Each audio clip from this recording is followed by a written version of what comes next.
there's no rule book, there's no guide on how to stream. Pie in my face, and then I got my hair shaved straight after. So my biggest advice would be just hit the button. Honestly, it's as simple as that. Hit the button.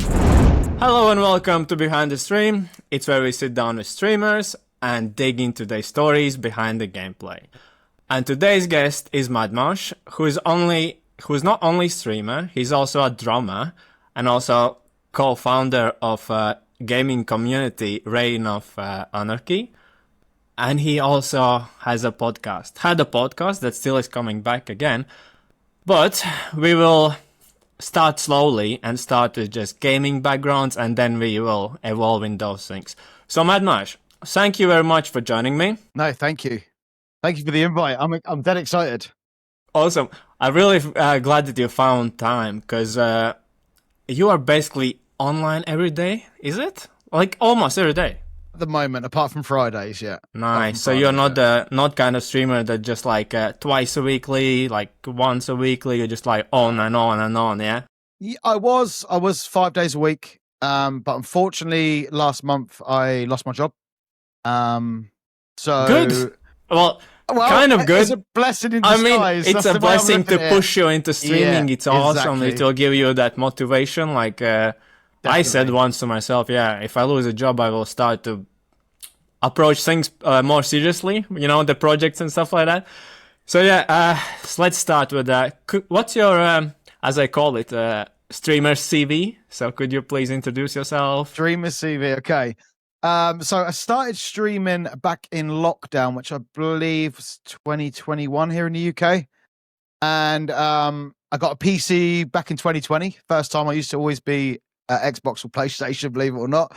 And I picked up the Division 2.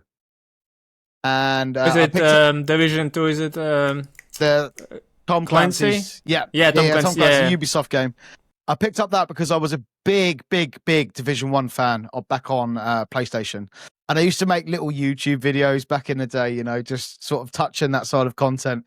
And then I basically bumped into a old guy. He's a really old guy. He's still one of the members of the community on the Division. And it was the first person I'd ever spoke to on a PC in a video game. And we just hit it off. We kind of found these other groups, these other little nests of people, and we built like kind of a small community that used to get on every day during lockdown and just play the Division because we couldn't do anything else.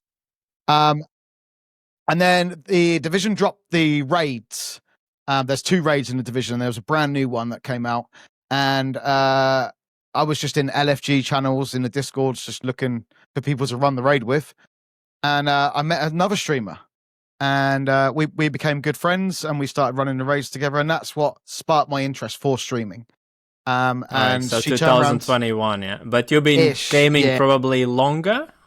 Yeah, I would say, well, my first ever gaming, if you could say, console was an Atari. And all right, so for a while. Yeah, for a while, yeah, on and off kind of thing, on and off. I used to work overseas quite a bit, so when every opportunity I used to get to game, I used to be able to get it. We used to set up the Xboxes with a projector on the wall in Egypt. So which was the first game that really hooked you into gaming? First game that really hooked me, and I can't remember the exact name of it, but it was a platform game. My parents got me my first ever computer when I was really young, and it was Aladdin. And then it was a platform game. I don't remember what it was called. So you also not just like me. You're not a really young guy. You're not these like new generation. No. Awesome, yeah. I've been around a bit. Yeah, okay. And how did you came up with a streaming name, M4DMARSH? Well, Marsh is part of my surname, and that's what all my friends have just called me throughout my life, kind of thing. And everyone just said I was a bit mad, so kind of just put the 2 together, and boom, there it was born. And before streaming, right? Were you like a casual gaming player or competitive? Like, because now I know you play like in 6 stars, Hunt Showdown, right? That's pretty competitive, isn't it? I mean, if I can get out of there, I will. But All right. but no, yeah. I think I'm quite a competitive person in nature. So video games kind of fills that void for me, if you know what I mean. Yeah. But yeah, once I started playing Hunt Showdown, streaming just changed for me. It's hard to go really back, did. isn't it? It is. Especially It is. sound system. I keep telling everybody. And I think if you haven't tried that Hunt Showdown, you don't know what we're speaking about. Like, 'cause any other game comes in mind about the same sound system? Tarkov, when it works. When it works. When it works. Good. But example. no, honestly, hands down, the best first-person game That sound. is really awesome. So is it Hunt Showdown the only game you ever streamed, or you started with something else? So I started with Division 2 during lockdown, and then I sadly when I had to go back to work, I sadly had to stop streaming because I just didn't have the time. And then change of job, and then I just sat there one day and went, I absolutely love streaming. So if it wasn't for lockdown, as sad as lockdown was, if it wasn't, I have seen for your it, streams. Looks like you really enjoy it. It's like it's not Absolutely like love it. I'm doing this for. Yeah, I can see you enjoy it. It's like you're in your nature or what.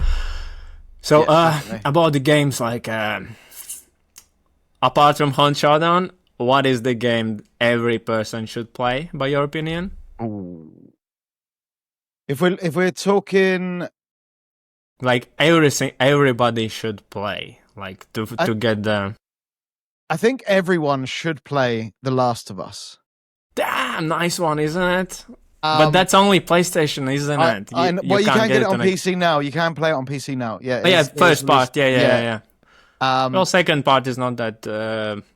Well, it's still good, but it is still good. But the first game, honestly, that was one of the first games that I got just completely sucked into the story. Completely sucked in. Yeah, exactly. So I actually said the same. I asked the same question my first guest, and I said Last of Us is the one thing that everybody should play to try. I mean, from the story games, and also there's multiplayer, but that's a different story. Okay, so before you started stream, right? Any role model streamers that really like you wanted to be like, or maybe it still is. Like, who would you like be like? I mean, who you found very good streamer? Like, you can decide yourself what's good, either professional, either good editing, or very entertaining. Like, decide yourself which you think is the best streamer now. Best streamer now in Hunt Showdown. Sorry, in Hunt Showdown. In Hunt Showdown now, I particularly enjoy Failish's content. Oh, she all right. She's a Cryotech partner from the Netherlands. Yeah, I know. Yeah. I just so you're not on the what else? Who else is in the top? Is it Psycho Ghost, right? Yeah, if we're talking about partners, Raptor. I enjoy Raptor's gameplay. I think everyone it depends what you're into. Like, if you're into kind of being entertained, there's streamers for that. If you're into your skill and game knowledge and learning, like you're watching a streamer to learn from, then I think sort of Raptor's the way to go. Do you know what I mean? Because I think he's just top tier. He's different. That is definitely. I don't see if somebody doubts that, it's like crazy. It's absolutely different level. Yeah. And he's the sort of streamer that you can watch and learn things from as well, and then apply it into your own game. Which I think watch, learn, and also be like, how, like really, how that's possible. Yeah, exactly. Yeah. I have seen some crazy stuff, and I'm like, really? Yep. Okay. But still about the games, like. How do you think these days which game is really overhyped? Overhyped everywhere, but like you don't see the big hype in it.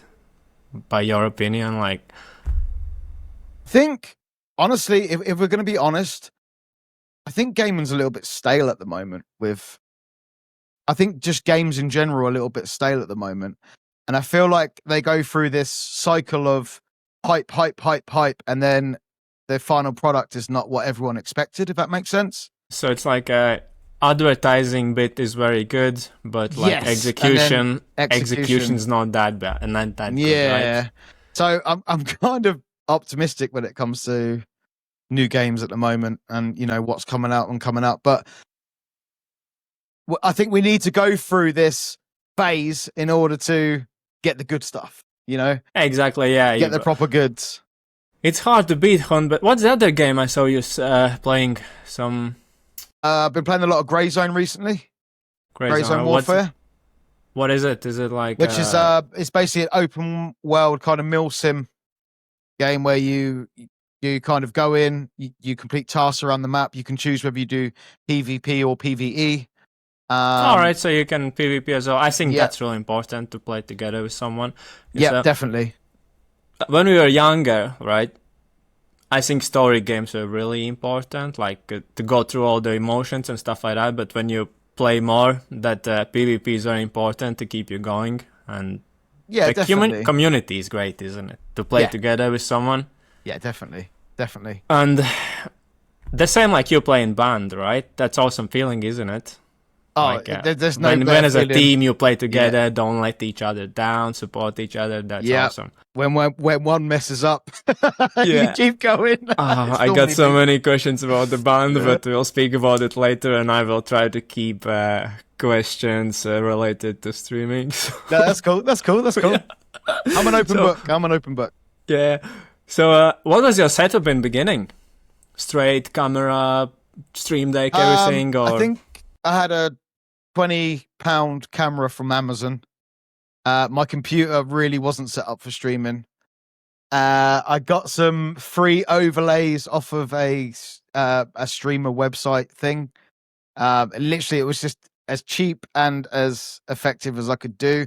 I wanted to stream with a cam straight off the bat because I felt like I feel like you can connect with your audience more.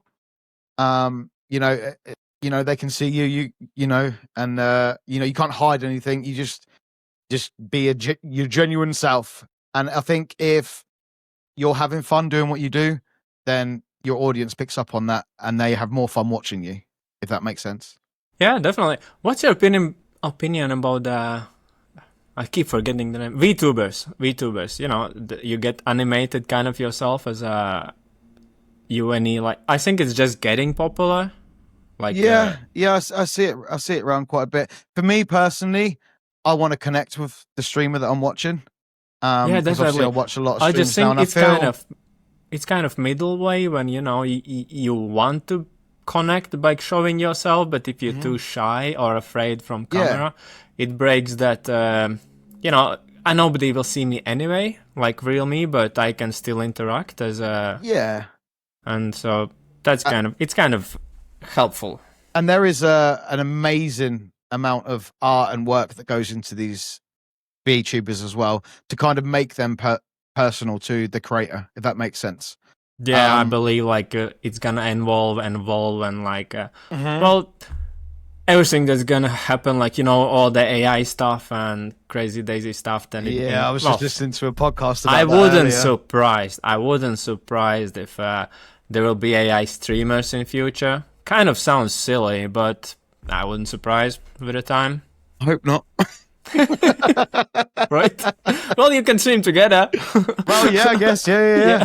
And so, like, in the beginning, right? Was there how long was the period where you were like, beginning when you stream for like just 0 to 5 viewers, or was it for you? Was it straight away like 20 viewers first month? Or? I was very lucky because I met this other streamer that I was doing the Division 2 raids with, and obviously when I started streaming, a lot of her viewer base, because they already knew me from her view base, they kind of put the name to the face when I started streaming, and a lot of people did come in and support. So I would say it was maybe a couple of months around those sort of numbers, and it started picking up a little bit then. Yeah, okay. And when was the first moment that you felt that I'm a real streamer? Was it like when you achieved some amount of followers or something like that? when you felt, yeah, I'm a real streamer? It's a tough one. Is it? Honestly, obviously I have goals and ambitions now with what this has turned into. But when I was doing it, it was kind of just for fun. But I think the people that were watching me, the comments sometimes I get, I was like, I've had a really bad day today, but I'll come into your stream and I've just been laughing and and cackling to myself and having an absolute blast. I forgot about all that. And you've given me a couple of hours of laughter. I think that's when I knew that streaming can make a difference to your community and your viewers, and that's what keeps me going. When you start to get back that people appreciate you, was that I guess so. Yeah, when community gets stronger, kind of that, right? Okay. And what's the one thing you wish you would know, like before you started stream, that you would like to, that you know now, right? Like, yes. What's the thing that you wish you would know in beginning? Try not to focus too much on numbers. Don't focus too much on numbers, yeah. Because streaming, what I've learned from streaming is very heavily around numbers. Okay, if you haven't got 10 people in your chat, it can get you down. If you do one stream and you've got 50 people watching you, and you do the next stream and you've only got 2 people watching you, it can get you down. Best thing to do, in my opinion, and this is the advice I tell all new streamers that I meet, is turn your view count off, just be you and have fun. Because that's what I was speaking about it with one other guest. Like, should they turn the view count off? I personally do. Yeah, my attitude and my persona while I'm behind the camera has changed dramatically ever since I've done that. Because I'm not focused on that. I'm not looking at it 24/7. Do you know what I mean? Oh, I've only got 2 people in. Blah, blah, blah. Yeah, it can break your heart, let's say that way. It can't, like, it but can. If you don't know how many, you can think, oh, it's 10 of them, 20 of them, you can be yourself. And eventually it just disappears and it doesn't matter because you just don't think about it. You just focus on your content and entertaining people. That's a good advice. That's really good advice. I hope the viewers see that. I mean, the streamers who are starting or want to start, like, just turn the viewers count off, and enjoy the game. Be yourself, right? Awesome. Okay. And what's the hardest, like, what's the thing that most regularly breaks down? Is it mic? Is it camera? Is it sound system? Everything. I know that, but like, everything. What's the main thing? I know that almost all the time something goes wrong, but what's the thing that mostly goes wrong? I would just say software, because obviously there's a lot of software you use. For instance, I use the Elgato Wave XLR. If there's a glitch in the software or an update that's come out wrong, it can affect your microphone, and then it's linked to your stream deck, and then it's linked to your lights, and it can just cascade into into a host of problems, and then you normally get the mad panic. And it always happens when you've gone live as well. It always happens, or right before you go live, like right before you go live, or you've already hit the button. Yeah, exactly. It always happens. Has streaming changed the way you play games? Like, you became more entertaining, or less focusing on not focusing on skill, less focusing on the outcome of the match and more focusing on chat? Does it change? Like, streaming changed you in some way? My chat may disagree with this, but all right. I'm terrible with chat. I get so engrossed into the world of the video game, whatever I'm playing, that sometimes I focus too much on what I'm doing gameplay wise, especially Hunt Showdown for an example. You need to focus there. Yeah, that's understandable. When I really got into Hunt and I started getting better at the game, should I say, I thought I needed to be the next Ratchet, right? I needed to be everyone is here because they want to see the headshots and the gameplay and throwing knives from the 100 meters. But actually, quickly got a reality check that I'm never going to be Ratchet. And I think I focus more on my personality and the chat than the actual gameplay now. I think I've learned that. I don't stream, but I will agree with that. Like the community and the feeling you get through that, the emotions you get through that.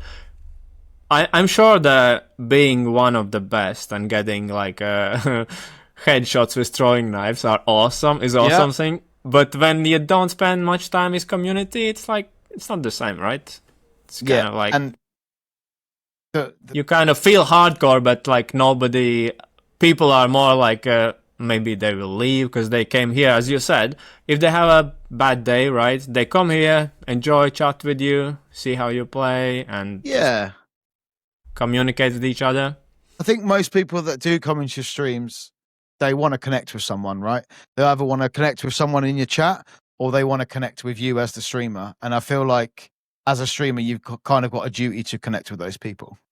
Yes, exactly. And at the same time, there are some that want to like see a crazy daisy skill. And that's why we need those hardcore. Well, I don't even think hardcore. Maybe they're just talent. Maybe they find it really easily. Like I watch those streamers and I'm like, really? How? It's like they playing 6 stars, but like their level of skill is like 8 stars players, something like that. Yeah. Okay. And do you ever rewatch your streams to improve? Like, yes.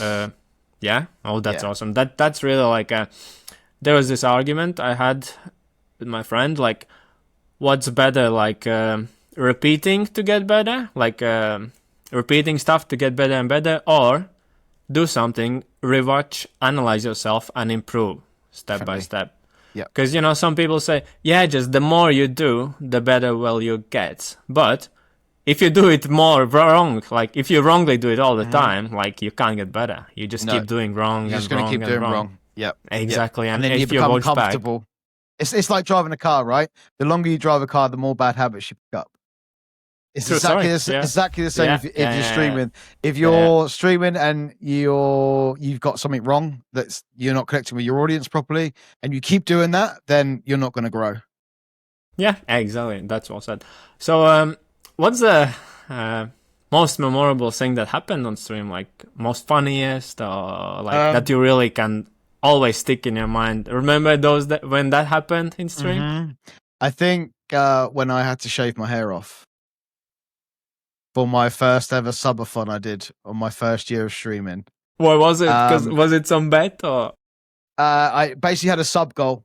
It was my first ever one. I'd never done a subathon before. Didn't even know what it was until a couple of weeks prior to it. And a couple of people said, you need to do this for your birthday, Marsh. It'll be great fun. And I stupidly set a goal which I thought was way, way, way beyond achieving. Well, I think that's the reason you achieved it so quickly. Because people wanted to see that. And I got a pie in my face, and then I got my hair shaved straight after. So that's awesome. I think that's awesome. That shows like how much you appreciate your community and that you will like keep them entertained, like not just gaming, but you will show your, I didn't like him for a year because it took that long for my hair to grow back, but. But yeah, I think that's the most memorable moment of awesome. 1, why am I doing this? And 2, this is awesome at the same time, Yeah, well done. And like speaking about the goals, what are your short-term goals now, and what's your long-term goal? So my short-term goals is, as I mentioned before, unfortunately I lost my job, which was actually a blessing in disguise because now I've got a couple of months where I'm okay with rent and stuff, and I can just focus on my streaming career, which is what I really want to do. So short-term goals is to turn those couple of months into 3 months, then 3 months into 4 months, and then gradually, hopefully, build it up so where I can support myself full time. I love how you see it. It's really awesome. I like how you see it because other people would be like, I lost my job and really upset. Well, it's not nice to lose your job, right? But you can take it as a motivation to put more stuff into streaming, streaming, it's it's not just streaming, it's editing and working behind scenes, advertising, looking for sponsorship and stuff like that. And when you work when you got both of things going on, you get exhausted, don't you? Yes. Yeah, you get Plus, burnt you out need to very play quickly. drums, remember? So you don't have that much time. Yeah. You get exhausted pretty quick. So it is bad and good. I will say it's bad, and I really like that you also see it as a. No, sorry, did I say bad? I will say it's good, and I really love that you also see it as a good thing that happened. And Yeah, I mean, that I could think be a big turning point. I think you can always that there's always a positive, you know, and it's just identifying what that positive is and just drawing from it, you know. So yeah, it sucks. I've lost my job. I've lost my financial security, but that was all it was to me, was financial security. It wasn't a job that I was fully engrossed Waking up in and going with the and yes, yeah, skipping my step. And you know, Yeah. when I was getting my skipping step was doing an 8.5 hour shift and then coming home and hitting the live button. That's when I came alive, you know. Exactly. Yeah, it's a Well, blessing in disguise. So that's my short term I goal. agree. And I would love to become a Twitch partner. That's another goal. I feel like that's a lot. Obviously, that's every streamer's goal. I think, at least in Yes, there. I think first one is affiliate, right? Mhm. And then, can you, like for me, right? Like for me and other people that got no idea, what are the conditions to become a Twitch partner? A Twitch partner. I know the saying, but what you need to, what you need to be, yeah. A Twitch partner is a certain amount of days streamed per week, a certain amount of hours achieved. You got no problems with that. But the main thing with Twitch partner is 75 concurrent viewers over a long period of time. Concurrent viewers, yeah. So that's the tough one that gets to everyone. And I don't know this for certain, but talking to other partners and stuff, when Twitch analyzes your application, they want to see that over an extended period of time. So it's not a case that you can just hit 75 and then apply straight away and hopefully get in. You need to maintain that viewer base for an extended period of time. I think also for affiliate, it was like you need 50 followers and 3 average viewers, wasn't it? Yes, yeah. So it's the same, just like 22,500s harder, right? Yes. 2,500 times harder. Okay, yeah, well, you know, maybe again do the stuff when you're gonna shave your head off if you get, and people will help you jump into your stream just to do that. I might be tempted to put that on again this year, but we'll see. We'll see. I'm getting a bit old now. I don't know if my hair will grow back now, honestly. So, your community, right? What kind of vibe are you trying to get in community? Is it like sarcastic or funny or like goofy or like really hardcore viewers, like all into game? Like, what kind of vibe are you trying to set in your community? Fun. I want a place where people can come either in the streams or in the Discord or, you know, wherever we are, and just be able to just switch off from everyday goings and just have fun. Yeah, makes sense. And by the way, yeah, now when you like, are you streaming on more platforms like YouTube, Kick as well, or just I'm not at the moment, but that is something that I'm definitely looking into in the future. I'm doing a little bit of research onto it. That would be that extra push, wouldn't it? Like, yes. As you said, now you will have more time and stuff like that. Yeah. And TikTok also. Well, I think TikTok and YouTube Shorts play kind of big role, don't they? Because you can like, it's very easy to. Now it's very easy to advertise with, and it's not hard to get those to upload them. All you need to, like, for example, on TikTok, right? You get a good shot, cut it out, put on the TikTok, background music, and it's awesome, like advertising video, isn't it? Like those small clips. So that is very awesome for these days streamers. I think that's really awesome. Yeah, definitely. It's definitely changed the game. So I wasn't around Twitch too much before, you know, the shorts and other bits of content that you could use, tools, should we say, that you could use to enhance your stream. So I'm assuming back in the day it was kind of word of mouth. Oh, I've seen this guy on Twitch, but now you can just pump content out, and and just You can leave it pump out it there a for lot, people. like a lot, yeah. Yeah, definitely. Which even is a good thing. I don't stream it. I just find it so easy, so I just overload my TikTok with highlights. Yeah, because it's really easy these days, and especially like AI, right? That's awesome, isn't it? You can get like if you're not utilizing AI as a streamer right now, you should be. That's crazy, Daisy. Like especially like there are AI voice covers, isn't it? Their logos are awesome. Like even video descriptions are awesome. Like well, if you're not using it now as a streamer or even at all, that's really, I think that's holding you behind. I think you should be utilizing it in some way, shape or form. Yeah, and it's gonna get better and better and better. For me personally, I'm a little bit old school, so I like hand drawn art or whatever, like that sort of side of things. But like, did you do yourself? Well, you did yourself your logos, or I mean, your Twitch page is awesome, like the green stuff, and it's like, yeah, it's like really stand out, like really the green stuff and faces and awesome, and also you like green color a lot, don't you? I do, yeah. I don't know why. I think the green and black just goes really well for me. Yeah, I don't know, just yeah. Yeah, awesome. And how you have any real friendships came out from your streaming? Like you met some person? Like yeah. I've met some IRL people.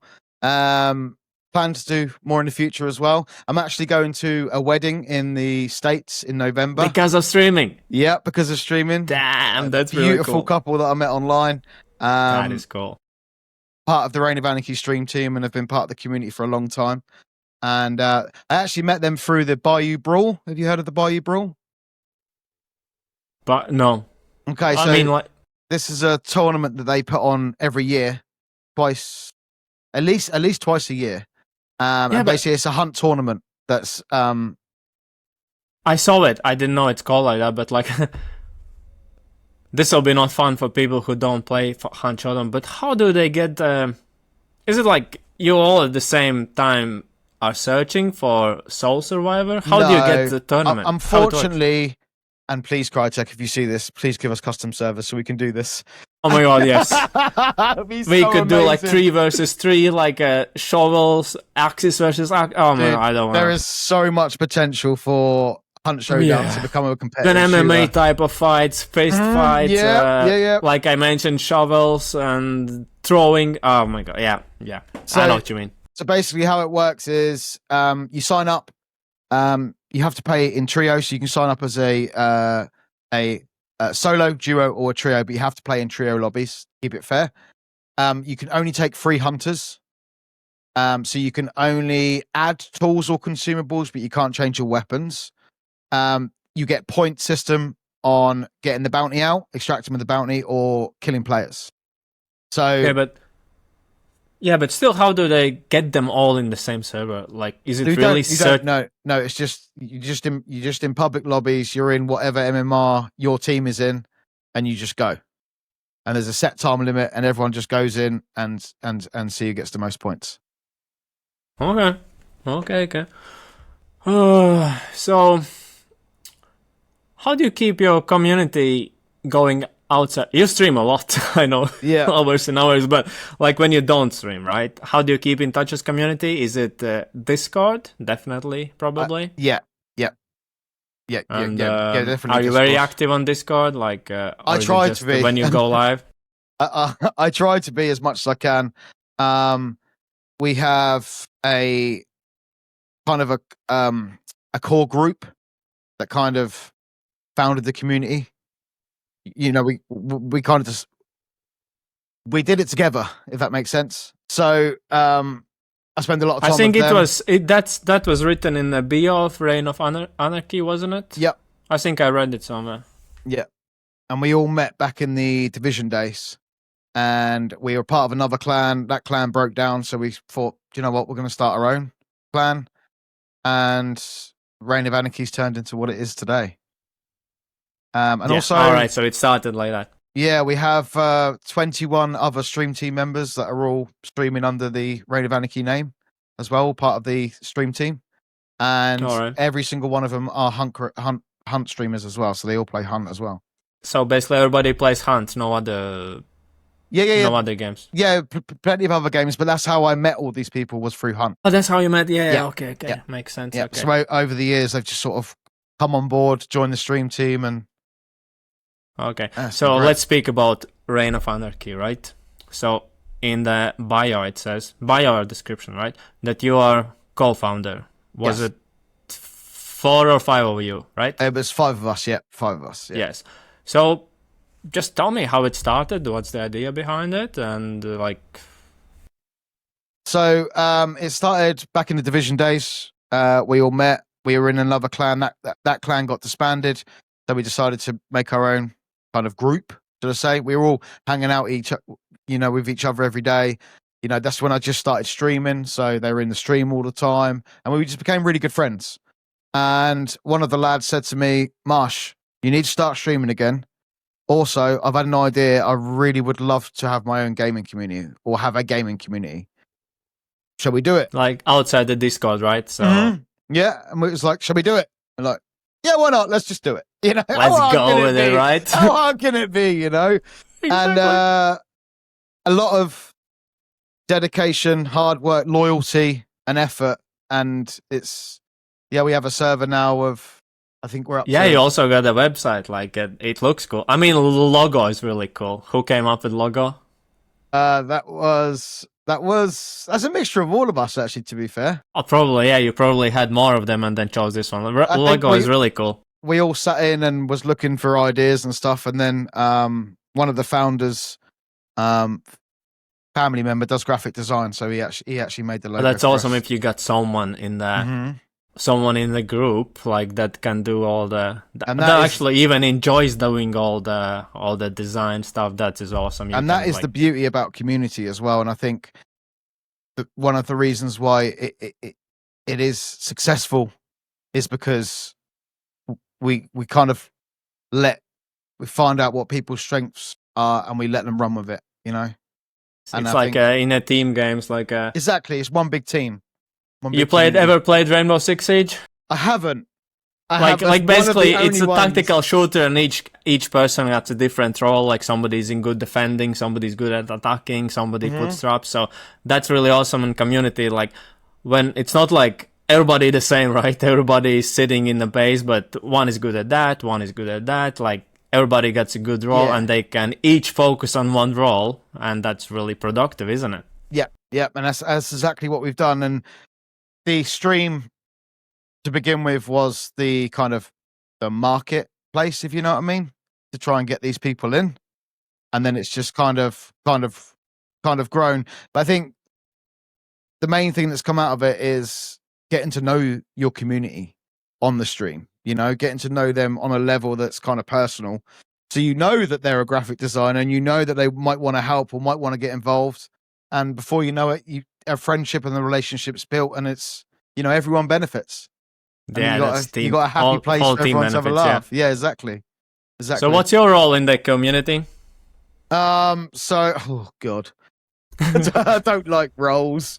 What's the biggest? I don't know. You're in charge. You're like keeping the fun, or you're the strict one. Like what you mainly like do in community? I guess I'm the one behind the camera. I guess. Sorry? I guess I'm the one behind the camera. The one behind the camera doing the job. The one behind the camera, kind of doing the streaming side of it. Okay. But we all kind of, nothing gets decided without everyone's input, including the community as a whole. Democracy, right? Well, I guess. Yeah. And if I got it right, on the website, you get 21 streamers, so that's how big team is. Are you planning to grow, or is it just strict limit? No, we haven't got a strict limit. We did was maybe my fault because it was one of my main goals that I ever wanted out of streaming is to have a stream team under the Reign of Anarchy name. So we expanded pretty quick. We got everyone in, and now we're working out a process on how to, deal with applications and people that might want to be part of it, and how to streamline that process so it's as beneficial for everyone. So we are looking at expanding it. Yeah.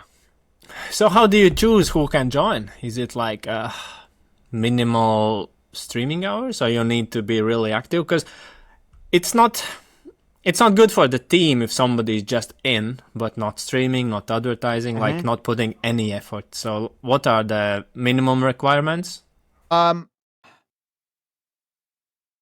I know I said it like requirements. I don't mean requirements, but like that's one. How you choose who joins? That's one thing that I really didn't want to implement as such. Obviously, they need to be active and they need to be streaming.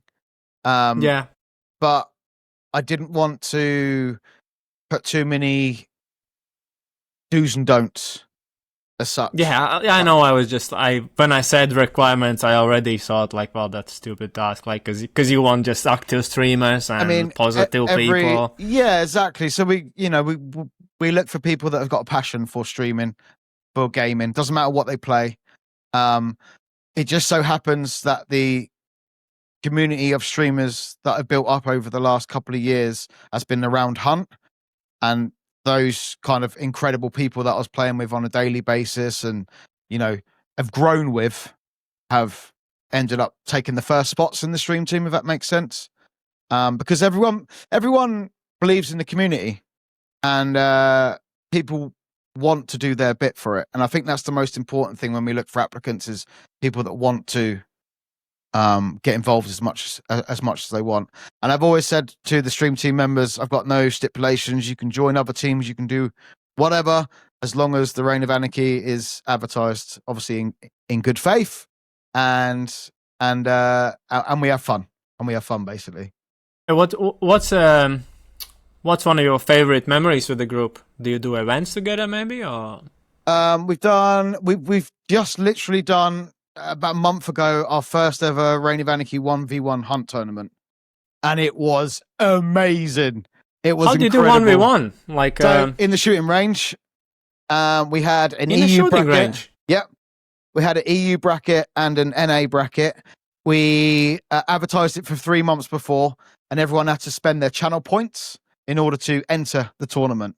Now, the reason we did that is because we didn't want anyone just joining and using hacks or whatever, because there was some cash prizes that we pulled together as the community, and we gave it away to first, second, and third as well. And we had DLCs to give away. It was amazing. EU bracket, NA bracket. I streamed the EU side, and then Hyde and Jekyll, who do the Bayou Brawl, streamed the NA side. And then obviously as the brackets got closer, it was EU versus NA. So we did a game on EU and a game on NA. So it was as fair as possible, and everyone got a randomly generated loadout. They had to pick their hunter and agree on their hunter, and also they had to agree on traits before they went in. So it was completely fair across the board, and it was brilliant. When you enter shooting range, you need to be in the same team, don't you? Yes, but you can turn PvP on. Is there a setting like that? Yeah, there's a setting before you can go in. Yeah, before you go in. Need to try that. It is almost like custom game option, isn't it? It is. Obviously, you're limited to the one map, and obviously you're only limited to 3 people. But what I would do is we'd start the match by blowing up a red barrel, so everyone died, and then they would respawn and I wouldn't, and then I'd just spectate in between both of them. Participants. Damn, that's really wow. That's very well thought through. Something like that. We spent a lot of time on it, getting it all sorted and advertised. How do you? We're talking too much about Hunt Showdown, but we're finding out about you. You're the streamer. You play Hunt Showdown, and I play Hunt Showdown. So that's why it's a little bit. Yeah. How do you? I don't want to Google it later. How do you turn on PvP? In the shooting range, it's just when you go at the top tab, hit shooting range, and then you've got toggle PvP on the Alright, okay. on the I need left to hand do side. that. Yeah, so you can go in with your buddies and test the new guns out, or have a 1v1. You know what it's like in the 6-star lobbies. Every now and then you come across someone and it'd be like 1v1 me, bro. It's like, Never okay, been in let's one, go. and I will never be. Never been in it, and will never be. So I'm fine with that. You don't want to. There's too many egos in there. Too many egos. Yeah, I'm fine with that. Oh yeah. Okay, about content creation then. How do you approach content creating like outside live streams? Is it like before you go into game, you already decide what highlights you're gonna aim for, and like for example, you wanna make content creation right about any weapon, I don't care, sparks or something, and you try to get highlights with sparks and then put them in video, or you just like whatever happens, you try to get highlight out of the situation. Like, do you plan them? Yeah, I think it's very, very important, and I would say this to any streamer that's, you know, looking to start out or is new to streaming. I think you always have to have a game plan before you hit the live button. I think the reason for that being is your content needs to be relevant, right, to either you or your audience or whatever. So I think kind of having a little pre-plan in your head of what you want to achieve in that stream that day gets you focused as a streamer, and also allows you to kind of produce the best content you possibly can. If you're kind of just aimlessly wandering around or just shooting whatever, or, you know, that is what it is. Do you know what I mean? But if it's like, right, today, chat, we're going to try and get 20 kills with the sparks today. I don't like this gun. I hate this gun. It's the worst gun, whatever. And you then you hit that goal, you're taking chat along that ride with you, right? Yeah, it's like a challenge, and they see you going for the challenge and like feeling excited for you, and stuff like that. I think it's always good to have some sort of game plan. It doesn't have to be big. It doesn't have to be, you know, massive. Of course, yeah, just small. like everybody knows the goal, and everybody like joins in and see how you're getting on with that challenge and stuff like that. So okay, we are. I got so many questions, so I don't want to make it podcast like 75 hours. So like, let's speak about the band at least a little bit. Okay. I know it's 3 of you, right? Yeah. 3 of you. Like, you play drums. Yeah. You play drums. You get bass, and guy who sings and plays guitar. You also sing, right? Because I listened to songs in where was it, like Torpedo song? Or like, I definitely saw there are 2 voices in more of them, but I really don't remember most of them. So how would you describe your style? I would say it's kind of 3 people that have very limited music knowledge that likes fast-paced music. Yeah, basically. It is fast-paced. It's kind of punky. It's kind of post-punky era with a little bit more pace to it. With the rock effect, right? There is part of rock. I don't know which one. There are so many rocks. Like there's many rocks. Like so. Okay. The name is Lo-Fi Rebels, right? Yep. How do you came up with name? So it started off. The band started off with. It used to be a estate agent when I got back from overseas, and Matt, the lead singer and a guitarist, he used to be the mortgage advisor in my branch. And one day we got chatting, and he had a tattoo of Oasis on his neck, up on the top of his shoulder. And he's like, "Oh, I heard you were listening to it." When I turned up in the car, I was listening to Oasis. "Oh, I love Oasis, my favorite band." And he proceeded to take his shirt off. It's like day 3 in this job, and I'm like, "Dude, what are you doing right now?" And he's like, "No, look at my toe. It's my toe. And ever since then, we just hit it off. And, you know, we were chatting over a few months. And he was like, "Oh, I play guitar." And I was like, "Oh, I'd love to learn how to play guitar. I've got one, but I'm just really bad at it." And he's like, "Bring in." So wait, he didn't know how to play then? No, he did. He knew how to play guitar. Right. And I just got into guitar, and I was absolutely terrible at it. I played a little bit overseas and absolutely terrible at it. So how about drums? You played since childhood, or you had some lessons, or was it just like YouTube tutorials? I think I had one lesson, and I just always wanted a drum set when I was a kid, and I eventually got one when I was around 18. and we put it in an old shed. And I just learnt to play by just listening to music. And I think I had 2 or 3 lessons when I was around 18, 19. Like, I saw you were in one festival. Okay, I can't remember what was it, but there was a compilation of few of your songs in festival. Yeah. Like, what's the biggest crowd you played in front of? That was probably it, actually. That was at Wickham Festival. And I believe there was about 400 people in that tent when we played. We were very lucky because there was a very well-known band on before us. That should have been after us, really. So, and everyone stayed behind and watched. So that was great. We also supported a band called The Pact. I don't know if you've heard of a band called Spear of Destiny. I haven't. No. So before they became Spear of Destiny, they had a couple of big hits in the 80s. Before they became Spear of Destiny, they were called The Pact, and they were kind of like a sort of a punky post-punk sort of band. And we actually got a slot to support them when they did their sort of comeback tour. All right. So these days, not famous, but like, is there any like British band that like really represents Britain, like famous these days now? Kind of like giving that British vibe? Kaiser Chiefs. Counts? Yeah, Kaiser Chiefs, yeah. I would say that's the only one like comes into my mind. It's like, I don't know what the style is. Is it rock kind of? Yeah, I guess it's kind of rock pop, right? Pop yeah, rock. So Kaiser Chiefs, I would, yeah, definitely. Any others? Honestly, I'm going to be really honest with you. I'm kind of stuck in the 70s, 80s with my music. Oh, well, yeah. Yeah. England gets like, Britain gets loads of great performers, isn't it? Like, Yeah. like Queen, Freddie, like loads of like many. You got like many favorite bands, like Take That, Queen, as I just mentioned. Even these days, One Direction, like. So, well, yeah, I know. But yeah, I'm just saying very popular, many bands come from this, like. So that's what I'm saying.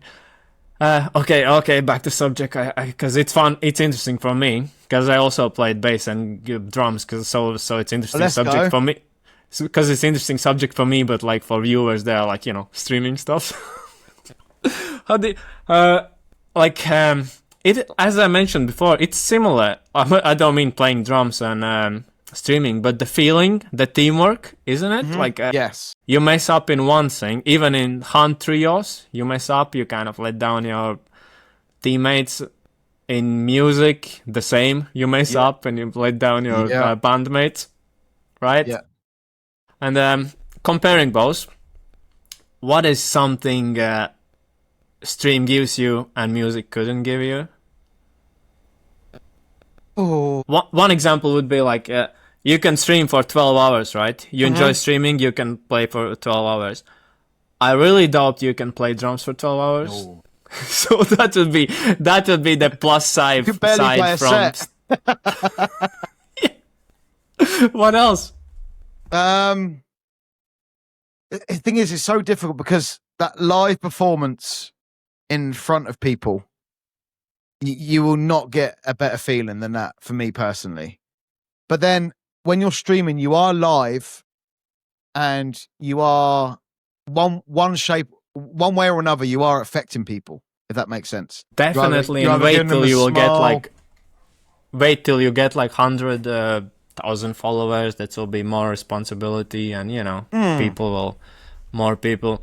I think you will get, actually, because as you said, there's a job situation, so you will go full in, like streaming on more platforms, more editing content, and it's all you. But so I really you stream a lot, and I have seen your streams, so I'm sure you're gonna get there. Definitely. Oh, thank you. I appreciate that. Yeah. So, fire questions. Okay. Let's go with fire questions. Yeah. Okay. What's the biggest rage moment you remember? Rage moment? I mean, like throwing keyboard against the wall, or like, what's the biggest rage moment? I hate to say this, but every time I play Hunt, every time I play Hunt, I think there's always something. There's always something. I believe that if people who have played Hunt, and I believe viewers who will watch this podcast are Hunt players, right? So it's where they will understand Hunt is a game like you can do everything you can do your best, but like they're like you having a good fight, emulator comes over, like the hive comes in. You're like you want to do your best, but like even physically, they're like you can escape from like emulator, jump over the fence while he runs around, but the hive is on the roof and like destroying you. You're all green, you can't heal. Hellhounds coming on you, and you're like, and you know already. Like, it feels like they're just on you and no one else. It always feels like that. Like, why it's always on me and it's never on opponent's team, right? So yeah. Anyway, wait, don't escape from the question. What's the biggest rage moment?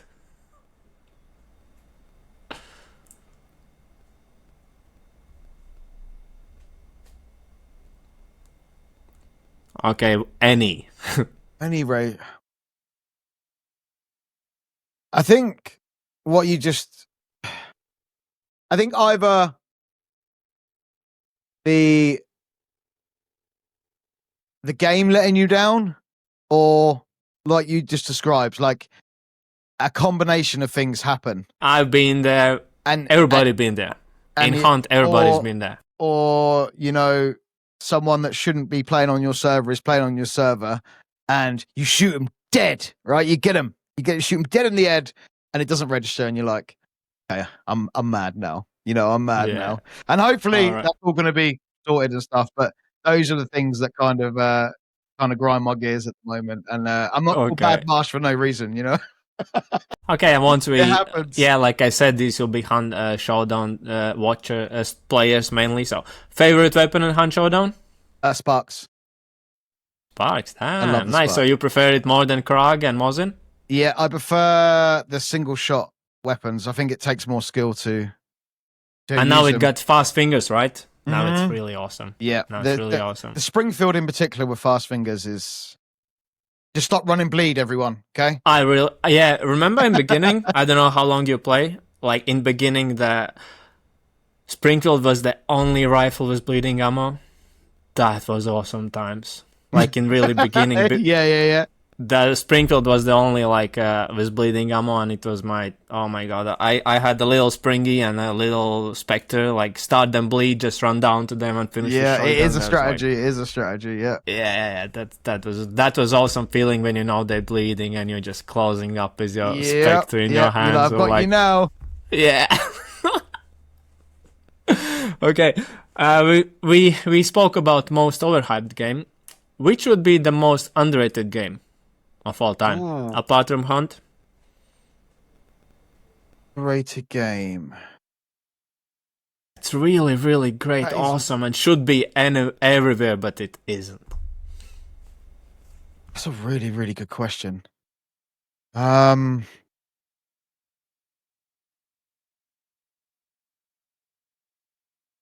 it's difficult. At the moment, okay, so the most recent one that springs to mind is actually Grey Zone Warfare, because what they're trying to do hasn't really been done before. It's not an extraction shooter. It's not completely open. Well, it is open world, but it's not like DayZ. It's not like a survival scenario. It's kind of like a persistent open world milsim, if that makes sense. Do you know what I mean? I need to try it, or at least watch the trailer. You definitely need to watch the trailer. The new Winds of War update is absolutely incredible. Just the sound, the weather effects, the design of the game. And honestly, there's a lot of content already in the game, and I just feel like it's not getting enough love on Twitch. I really do. Is it long time out, or is it just... Sorry, I really don't know the game. So like, I believe... just over a year, maybe just over. Give it a time to build up. Stuff like that. Yeah, but I think at the moment, I think it deserves a lot more coverage, if that makes sense. Than maybe they need better advertising team, or I need to check out game first, and then I will. But yeah, honestly, that's one I would really recommend. If you like milsim and you like the freedom to PvP or PvE, that is the game for you. Honestly, PvP only. It's great fun. Yeah. In Hunt Showdown, most most annoying boss. Definitely assassin. Definitely assassin, Yeah. especially if it's red and some team is outside and you're like bleeding Because and you you're like, know that assassin's going on that roof and that dart's coming straight for you as soon as it yep, goes red. exactly. Okay. What's a game you what's a game you saw that is really, really awesome, then you played it and noticed like, oh my god, I should never play this. Oh. Like game that didn't live to your expectations, that would be like more kind of. Yeah, I've played so many games recently. You know what? And this is going to sound strange because I met all these people with Division 2, but the first game, Division 1, was absolutely incredible. And I sunk so much of my life into that game. It was crazy. And when I picked up Division 2 for the first time, when I was still back on console, I just really, really couldn't get into it. And it wasn't until I got a PC and got it on sale and met people that played it is when I started to really enjoy it. So I know that's a bit of a No, crazy one. Isn't this the same as Last of Us, isn't it? The first part was such amazing, and you were expecting the same stuff in second part. I'm still not saying it's bad. No, I wouldn't say it's part, bad, but comparing it, there is no comparison. There is no comparison, definitely. So, most hours played in one go. Like, how many hours like you played not streamed, but played I don't know, 24 hours in a row?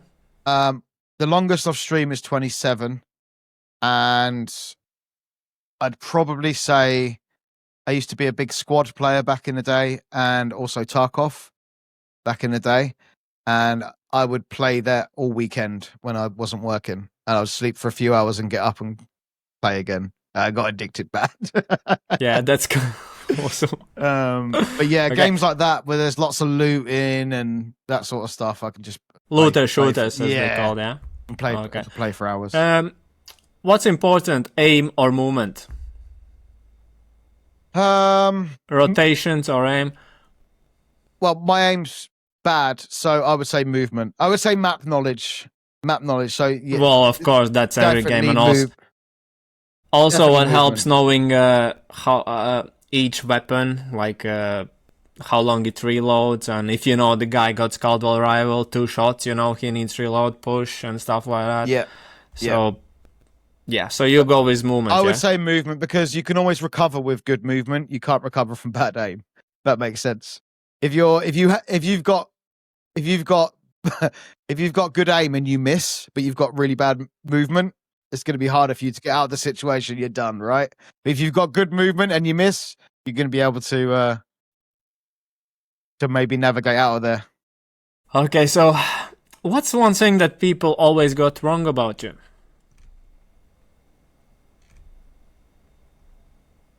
Like they when they say oh, I didn't saw you, I didn't think you'd do that, surprises them something like they find out that you play drums and you're like, oh, didn't know you play drums. Or yeah, I mean that was one of the things. Like, Marsh is in a band. What the hell's going on? It was for me. It was for me, not because I don't know, you didn't look like a drummer, not because of that, but because I saw you streaming all the time. Streaming all the time, and I've played drums, and it takes loads of practice. If you involve. If you're good, you're good. You're a good drummer. If you involve, you need to tempo speed ups and stuff like that. You need to practice. So that surprised me. Like I said, not because you don't look like a drummer, but it takes loads of time. And you had the part we skipped before we end the podcast. You had the podcast, right? 6 episodes. Yeah, I listened it. It wasn't video podcast, but no. By my understanding, was it you guys, 3-4 of you, speaking about topics that's related to gaming? Yes. Yeah, and it was all live streamed as well, so it was a live kind of format. How did that go? Is it like I was it popular? Like thoroughly people enjoyed did? it. It was popular to the small community we had at the time. If that makes All sense. right. Everyone was excited for the next podcast, and we'd let the community pick on 3 or 4 different topics, and then whichever topic won, that's what we'd plan the podcast around. Yeah, I listened a bit to you. The one you were speaking about the cheaters and everybody telling their opinion about cheating in games and stuff like that. Yeah, I know what you meant, and so good. Yeah, so like I said, drumming, podcast, streaming, everything, right? Everything. So, streamer. Would you say streamer is now considered a real job? At last? Yes. Or not yet? Yes. No, I would say it is. You, as a streamer, are providing a service to people. I think anything that's providing a service to others is a job. And also, it can be well paid. So that means it's hard job. I mean, I'm yet to get there yet, but I know, but like everybody who streams agrees it's a hard job. Like not the streaming part, it's editing and even editing, like uploading YouTube videos, the thumbnails are killing me. I don't know why. Now it's easier with AI. AI, baby, AI. Now it's easier with AI. The same like with description and stuff like that. But like, if I would need to choose like thumbnails, like 7 years ago, I would go mad. And you go through them all to find the best one. Yeah. You so go that into would be game, crazy. you take screenshots, you wait for the perfect lighting in game to get it's exactly, a whole thing. It's a whole thing. Yeah, I know. So now you like gonna really go becoming a really, really big streamer. Are you worried that eventually VR will take over mouse and keyboard? Or you think it's never gonna happen? I think it will happen. I think it will evolve. Let's hope not next month. So yeah, definitely not.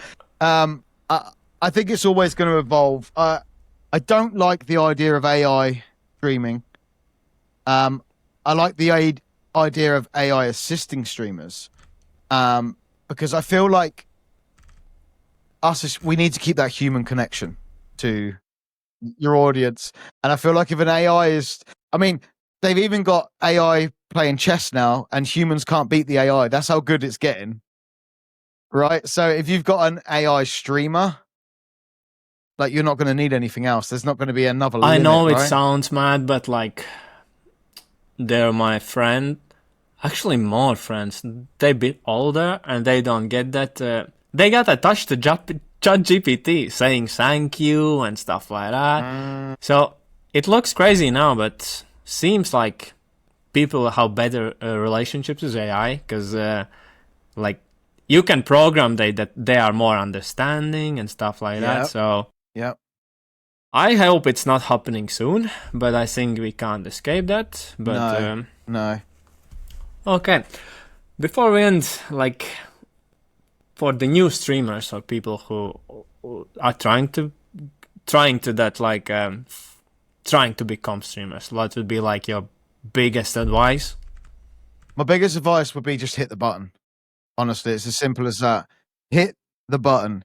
It doesn't matter what gear you've got. It doesn't matter, how much money you have to spend on a setup. As long as you've got the means to do it and the time to do it, just hit the button. You can have the worst camera in the world. You can have the worst mouse and keyboard in the world. You don't need the flashy stuff. So you're basically saying like doing something is better than doing nothing, right? Exactly. If you're not live, you're not gaming. You sound like in shooters, right? like every shot you don't take is missed shot. Exactly. I know that. Yeah, exactly. And I think that is the best thing. Figure out whether you enjoy it, and then if you enjoy it, start building it up from there. But the thing that I tell people in my stream is just hit the button. Just go for it. Just go for it and do what you're comfortable with. That's very important as well. If you're not comfortable using a camera, then build up to that. Make that a goal for yourself. So maybe in 6 months' time, when I've got a bit more confidence about myself and I'm enjoying the process and the job, then get a camera, and work up from there. But just hit the button. Just do it. Just give it a Just try. go for it, right? Everyone Don't just give think it a about try. yeah. Just do the action, right? Instead of overthinking. And what was it called? Analysis paralysis or something no, like that. exactly. Like you just analyze and I've done it. Yes, I've sat there and I've overthink done and it, stuff and I've like gone, that. and once you hit the button, you're in it. Then you're in it, and then it's you, and then you just go. Yeah, and there's no way back, is it? You're no way back. Go. You are in that action, and then you realize I'm actually good in this, and you will not regret it. I absolutely like I've always said, I don't do this for money. I don't want to be rich and have a really comfortable lifestyle. As long as I can pay my rent, put food in my belly, and do this, I'm more than happy. I'm content. Full-time job, isn't it? It is totally. Awesome. And I love the hard work, the long hours and stuff, because yes, you're representing a platform, streaming on Twitch, YouTube, or whatever, but you're also working for yourself, and you will get out of streaming what you put into it. You know, those times, like, would you say it's part of the streamer's journey? Like, you know, sometimes you work on video, right? Like for 6-7 hours, and you think, this is so great, like this is a killer, right? And you get 3 views. Yeah. That happened to you? Yeah, it happens all the time. It still happens now. And it's just part of the game, right? It is part of the game. And there's no rule book, there's no guide on how to stream. There is not. You can go and train to be a mechanic, a plumber, you can get training, you can be very, very good at your job through training, right? There is no guide to streaming. You kind of you can listen to advice, you can watch what others do, you can, take ideas and turn them into your own, but there is no guide. So you got to do what fits you and stay true to yourself. Stay true to yourself. By the way, yeah. What's more important, skill or entertainment in games? Is there a right answer? Both are important, aren't they? I think they both are. I think it's understanding what your audience is there to see. If you are incredibly good at a game, let's just take Ratchet for example. We both know him. People are there to watch how good he is at the game, right? And they're watching him to learn. People that might come to my stream just wants to see someone goofing around in the game that they like. So it's difficult, but it's also understanding your audience, right? It's what, when is the most people active in your chat? Is it when something funny's happen? Is it when, you're getting trolled, you're doing something silly in game, you're role playing, you're doing, and then trying to analyze that. And that's why I think it's important to look back at your own streams and see when those moments were, and then kind of capitalize on that for future content. So we will finish with a question I promised to ask every streamer, like, why people watch streams? Like, how we got the place where somebody is watching how somebody else is playing. What would be your answer? I think my answer is if we're being honest, most people on Twitch and other platforms like that are gamers or streamers. Okay. One of the ways that Twitch works is a lot of streamers support each other. Yeah. And I think also people have busy lives in this world, kids, jobs, multiple jobs, trying to keep up with the bills and the everyday thing. They don't get time to sit down and spend 8 hours like myself, living the dream. So they get their little bit of satisfaction by watching their favorite people do it. I think that's what does it. I think is time. Time is the biggest enemy. Time is the biggest enemy when it comes to streaming stuff. I was planning to wish you luck, right, with all the projects, but I can see how much are you involved. Like that's something you want to do, right? Because you got this Reign of Anarchy, right? You're streaming daily. Your logos are awesome. Your pages awesome and stuff like that. So I don't think you need luck. You just need more time, and it definitely gonna grow. I'm pretty sure. Like I will have you back. When you like, and I'll be like, hey, remember you were on my podcast? Can you do it now when you got like so many Oh, subscribers I'll and be stuff back. like that. I'll be back. I've really, really enjoyed this, and thank you for giving me the opportunity to come on there. Yeah, thanks for coming, and I'll see you around. I'll probably pop in, not probably, I definitely pop into your streams Definitely. and see how it's going, and I will also see how you're evolving step by step. So yeah, thank you very much for agreeing doing this. I know you're busy with streaming, but thanks again, and No worries. bye everyone. Thank you. Bye.